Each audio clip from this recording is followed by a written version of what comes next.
I got a call from my self-centered sister-in-law out of the blue. She told me she left her baby at our doorstep and asked me to take care of it for a week. But there was a big problem. I had moved out of that house just the day before. When I told her this, she started yelling at me, saying she was overseas and demanding that I find the baby immediately. I panicked and drove back to the old house, but there was no baby to be found. I realized I needed to call the police. As I dialed the number with shaky hands, I remembered something truly shocking. I've been married to Scott for 10 years, but we never had children. I'm 38 now, and my younger sister-in-law, Lindsay, who's 5 years younger, often takes advantage of me. Her husband is a big shot, and mine works for him, so Lindsay always asks me to do things for her. It's usually just a quick drive away. But ever since she got pregnant, she's been making more demands, even making me clean and cook for her. I love helping people, but I've been telling my husband that Lindsay is being too selfish. He keeps asking me to help her out a bit longer, promising he'll talk to her husband about it. But it seems like he's influenced by Lindsay's husband too. So reluctantly, I keep going to Lindsay's whenever she calls. Oh, my stomach feels so heavy. Michelle, can you grab the TV remote for me? Huh? What? Even though she was only 3.5 months pregnant, her belly looked bigger than expected. But she was naturally a bit plump, so I didn't say anything. Maybe it'd be good for your health to move around a bit, I suggested. Don't tell me what to do when you've never been pregnant, she snapped back. Taking care of this baby is important for our future. What's wrong with that? She lounged on the couch, keeping her arrogant attitude, which started getting on my nerves. But when I questioned if you could know the baby's gender at 3.5 months, she got angry. You're so old-fashioned. Nowadays, you can find out the gender early, Lindsay insisted, and I didn't feel like arguing, so I just listened to her complaints. You're just jealous because you can't have a baby. It's not good for the baby's development. If anything happens, it's your fault. She started using the unborn baby to threaten me, making it hard to be around her. I quickly finished my tasks and leave, feeling suffocated by Lindsay's behavior. When I talked to my husband after work, he comforted me, saying just hang in there a little longer. But despite his words, I still felt uneasy. It was hard to keep feeling this way. I started making excuses whenever Lindsay called, avoiding her requests. But then she complained to my husband, saying I was being mean to her, which left me feeling lost. Even when I said I was busy, she ignored it and kept calling. Eventually, I had to pick up, and she screamed at me, threatening my brother's job at the company, reminding me that her husband was the president. My husband, always gentle and trying to avoid trouble, urged me to go to Lindsay's place. Time went by, and Lindsay gave birth to a boy a month early. The baby weighed over 140, which seemed big for a premature birth. But not knowing much about pregnancy, I accepted it. Lindsay named him Chris, and after she left the hospital, she called me to take care of him, saying it would be good practice for when I had my home. Despite my annoyance with Lindsay, I visited her every time she called, thinking she must be struggling after giving birth. Plus, Chris was just too cute. Chris, you're such a good boy. Grow up healthy. Changing diapers and bathing him didn't feel like a chore when I saw his face. But after 3 months, Lindsay started leaving Chris at my house more often. What's going on? You're all dressed up, I asked. I have a dinner with people from my husband's work. You take care of Chris while I'm out, she said, as she regained her strength. I realized how busy the wife of a president could be, and I took care of the baby diligently. But Lindsay started leaving Chris with me more often. Thanks for today. Isn't this too much? Are you just accompanying your husband? My husband is handling an important deal, and I'm helping out. You should too, Lindsay said, forcing Chris onto me and rushing out. I couldn't help but wonder if she was really helping with that flimsy dress she was wearing. Despite my doubts, I couldn't ignore the baby, so I took care of him as usual. But that day was different. When I changed his diaper, Chris had diarrhea. He seemed energetic and didn't have a fever, so I made sure to keep the room warm. In the evening, when Lindsay came to pick up Chris, I told her about it. She accused me loudly, saying I did something to Chris out of spite. I denied it, just as my husband Scott came home. What's all this noise in the entryway, Scott? I trusted your wife with Chris, and now he has diarrhea, Lindsay said, her usually harsh tone turning meek as she started crying. I understand your concern, but Michelle doesn't have much experience with babies. It might have just been a bit cold today. I'll apologize on her behalf, so please forgive her. My husband defended me. I felt puzzled why I had to apologize when I hadn't done anything wrong. I saw Lindsay and Chris off, feeling frustrated. While making dinner in a low mood, my husband suddenly got serious and took out an envelope from his bag. Michelle, we need to talk about something important. Dinner can wait.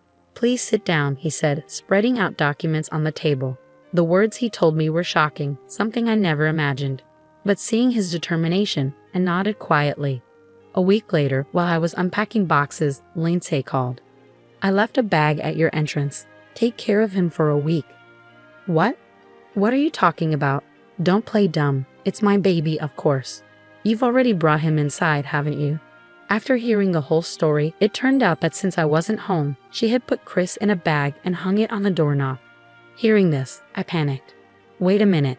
We moved out yesterday. We're not going back to that house. Please go and pick up Chris right away. But Lindsay didn't believe me, saying, What? Lying again. When I insisted it was true, she suddenly panicked. It turns out she left Chris 5 hours ago. Plus, I was shocked to learn she was currently on an overseas trip. Despite it being spring, it was still chilly outside. Go pick up Chris now. Hurry up. More worried about the baby than angry at Lindsay, I immediately drove off. An hour later, I arrived at our old house and checked the entrance, but there was no sign of Chris. I checked the garden thoroughly and asked the neighbors, but no one saw anything, I said, feeling frustrated. I thought no crying or injuries either. What's happening? Feeling hopeless without any clues, I was about to call the police when my phone rang. What? What did you say? The call was so shocking that I couldn't even speak.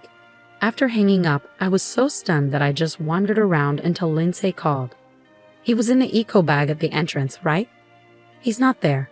I can't find him anywhere. This is bad. If we don't find Chris, my husband might divorce me. It'll be your fault if we don't find him, Lindsay said, her voice trembling with panic over the phone. Since there was nothing else to do, I told her I would report to the police and ask for help, but she adamantly refused.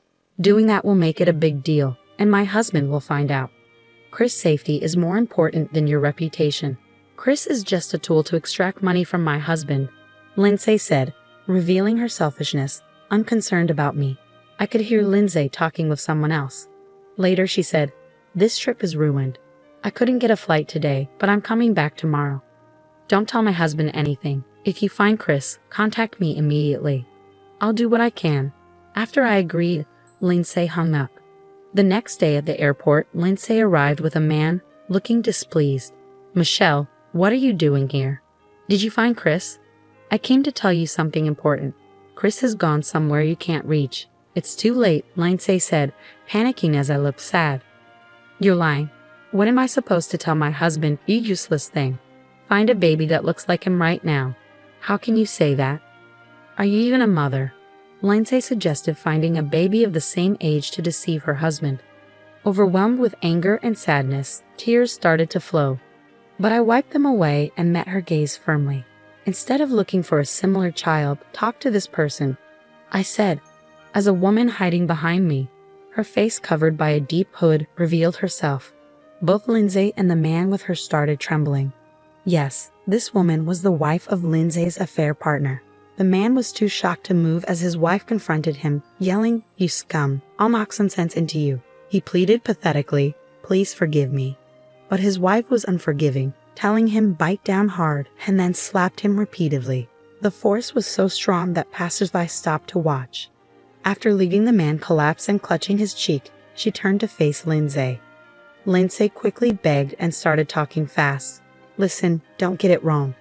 We're not in that kind of relationship. What? Hey, Michelle, stop recording with your smartphone. Lindsay snapped, seeing me recording the scene. But I remained calm. Then how do you explain this? I pulled out an envelope containing emails between Lindsay and her affair partner, along with cozy photos of them from social media. Lindsay tried to grab them from me, glaring menacingly. Snooping like that is despicable. How did you find his wife's contact information? I actually met his wife by chance, I said. When I saw Lindsay's affair partner on social media, His face seemed familiar. After thinking, I realized he was the husband of the woman who works at my regular hair salon. He too was a hairstylist, but unlike his successful wife, who owned several shops and was skilled, he was known for not working and just playing around. He was a typical husband living off his wife's success. When I told his wife about Lindsay's affair trip, she said, "I've reached my limit. I'm joining in." She came with me, and I was honestly surprised at how terrifying she could be when angry, considering she's usually gentle and kind. The Playboy hairstylist couldn't stand up to his wife and kept begging, "Please don't divorce me." Watching her steadfast refusal, I felt determined. Plus, I started to wonder if Chris was born from the affair. "What? Don't make things up without proof," Lindsay said. "But he was born a month early and weighed over 140 grams. That's definitely too big. Have you been fudging the weeks?" I pulled out another envelope and showed her the documents inside. One was a maternal and child health handbook. Another proved that Lindsay's husband wasn't Chris' biological father. "You played dirty, but tearing this up won't erase what happened." Lindsay snatched the DNA test results from my hand and tore them up, looking pleased. But that wasn't going to let her off the hook. "You better talk directly to the person who gave me these documents," I said, showing Lindsay my smartphone. Her eyes widened, and she looked like she was about to scream. No wonder, the screen showed Lindsay's husband. I wasn't recording. I was on a video call with Lindsay's husband. "Lindsay, you lied about going to your parents' house and deceived me," he said. Lindsay stammered, not making much sense in response. Standing in front of her, I began to speak slowly. "Listen carefully. I'm going to explain everything step by step." A week ago, her husband, suspecting something, had requested a DNA test between himself and Chris. He also lied about going on a business trip for a week to monitor her actions. Lindsay, unaware of this, immediately contacted her lover by email and booked an overseas trip in a rush. She didn't even think to erase her browsing history on the day of the trip. After leaving Chris in an echo bag at the entrance of the house I was living in, Lindsay went off to the station humming a tune. Your husband followed her and took care of Chris. If he had been left at the entrance for over 5 hours, who knows what could have happened. What? So Chris is alive? Lindsay's husband exclaimed. Yes, he's with me now. The call I was about to make to the police when I couldn't find Chris was from Lindsay's husband. Surprised but eager to understand the situation fully, I immediately went to his house. Chris was full of energy, playing with a rattle. While hearing about the past events, I remembered that despite being born a month early, he weighed over 140 ounces. At the time, I reluctantly accepted it, but I indeed thought it was strange.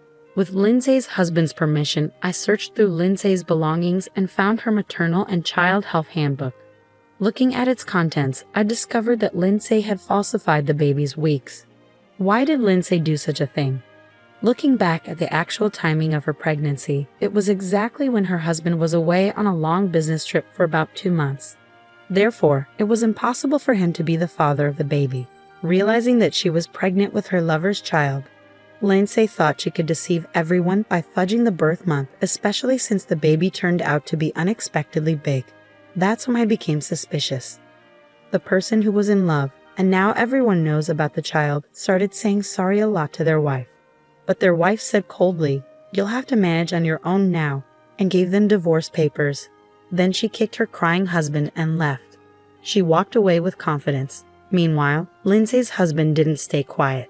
He said, "I'm divorcing you, obviously. Go be with that other man." "No, I just thought he looked nice. He doesn't have any money. You were only with me for the money, right?" Lindsay got emotional as she admitted the truth. "You said Chris was just a way to get money from your husband. Don't talk nonsense. I heard about your phone call yesterday from Michelle.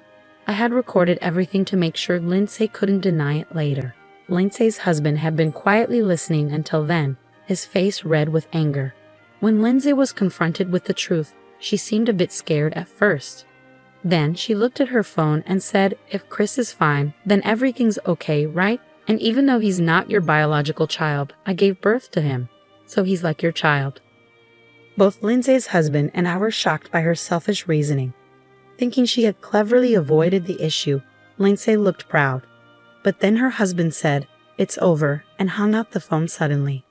Lindsay tried to call him back, but he had blocked her. Then I reminded her that leaving Chris alone in a bag and going out was against the law. She shook her head in disbelief. I showed her the law on my phone, and she suddenly got scared and collapsed. Lindsay, it's over between us. Goodbye. Giving Lindsay a cold glance, I walked away, feeling a shiver down my spine. When I looked back, I saw Lindsay's eyes were red, and she had a scary expression on her face.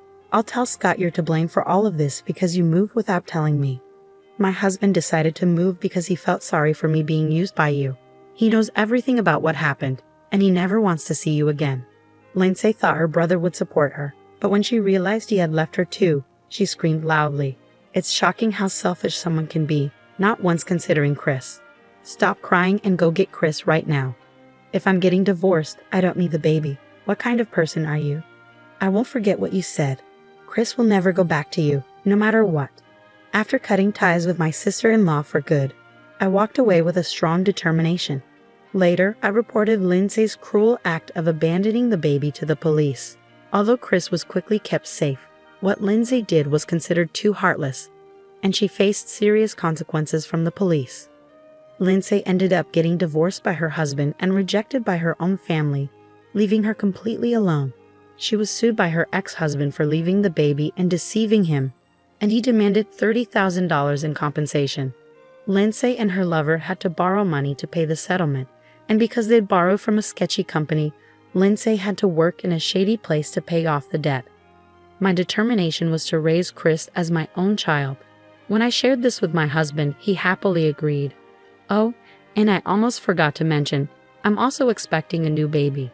I'll take care of these children with love and make sure they have a happy and free life.